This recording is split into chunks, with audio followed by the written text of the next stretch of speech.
नमस्कार. मालिकेच्या 18 तारखेच्या भागामध्ये आपल्याला पाहायला मिळणार आहे रेवाने आता रमाक्षय नावाचं जे मंगळसूत्र आहे ते मंगळसूत्र हातात घेतलेलं आहे आणि रमाक्षय नावाचं मंगळसूत्र ते त्या चिखलामध्ये टाकायला गेलेली आहे आणि ती चिखलामध्ये टाकते आणि म्हणते की त्याचा काहीच उपयोग नाही आता, कारण अक्षयचं नाव तर माझ्या हातावरती कोरलेलं आहे, त्यामुळं अक्षयला माझ्यापासून कोणीही दूर करू शकत नाही असा रेवाला ओव्हर कॉन्फिडन्स असतो. आणि त्यानंतर रमा तिथं पोहोचलेली आहे आणि रमा म्हणते की ज्या हातांनी तू ते मंगळसूत्र आत्ता टाकलेलं आहे त्याच हातांनी ते मंगळसूत्र तिथून उचलायचं आहे.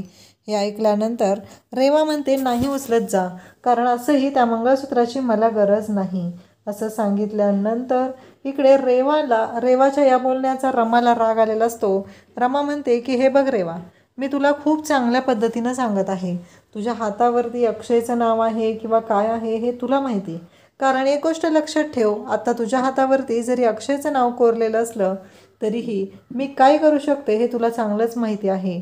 तर मी तुला आत्ता सांगत आहे की ते मंगळसूत्र ते उचल आणि ज्या हाताने ते मंगळसूत्र तू त्यामध्ये टाकलेलं होतं त्याच हाताने ते मंगळसूत्र उचलायचं आहेस.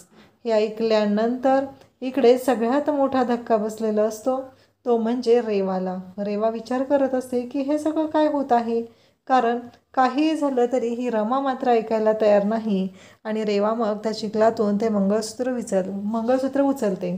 आता मंगळसूत्र तर रेवाने उचललेलं असतं आणि मग ती रमाकडे देत असते. रमा मग रेवाचीच दुपट्टा, रेवाचीच ओढणी जी आहे ती पकडते आणि रेवाला म्हणते की आता ठेव याच्यामध्ये. रेवाला ती मंगळसूत्र ठेवायला सांगते आणि ते मंगळसूत्र रेवाच्या ओढणीला पुसून स्वच्छ करत रमा म्हणते की तुझ्या मनात काय चालू आहे ते मला चांगलंच माहिती आहे. एक गोष्ट लक्षात ठेव, आत्ता जर मी यांना जाऊन सांगितलं की मीच त्यांची बायको आहे तर तुझी किती वाट लागेल ते बघ. आणि रेवाला मात्र धक्का बसलेला आहे.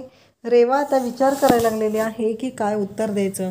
रमाने चांगलीच रेवाची बोलती बंद केलेली आहे आणि तिला चांगलीच अद्दल घडवलेली आहे आणि ती म्हणते की नाव काय मनात असू दे, कुठेही असू दे, पण त्यांचं प्रेम मात्र माझ्यावरच आहे एवढं लक्षात ठेव. रमाने गावरान हिसका दाखवलेला आहे आणि रेवाची मात्र बोलती बंद पडलेली आहे. अशाच अपडेटसाठी चॅनलला सबस्क्राईब करा. थँक्यू.